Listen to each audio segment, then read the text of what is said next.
विगत दिन रे जिते भी सरकार आसीचन सबुबले सोनपुर समेत पश्चिम ओडिशा को अवहेला करिसेंती।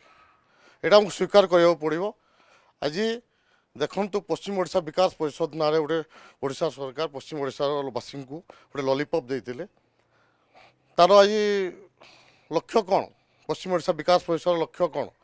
आज सोनपुर आपन खाली आज आपन उत्तर ओडिशा विकास परिषद कले, आप उपकूल ओडिशा विकास परिषद कले, नॉर्थ ओडिशा विकास परिषद कले, कि बजेट रे सोनपुर रे गोटे बजेट रे बिना सेक्शन रे बिना एलोकेशन ऑफ मनी रे आपन टेंडर बाहर कर देले वोट पाइबा पे।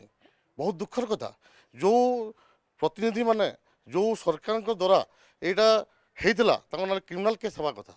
द्वितीय कथा होजी सोनपुर जिल्लार आपन कहूतिले सोनपुर जिल्लार युवक माने बाहर राज्य को जाउछंती। खाली बाहर राज्य को जाऊ नांती। सोनपुर जिल्लार युवक माने सब हेक फेरुछंती। बहुत दुखर कथा। विगत दिन रे बहुत पिला निज जीवन प्राण हरैके आछंती। केते पिला तार बापा छेउंड होइछंती, केते पिला तार माँ को हरैछंती।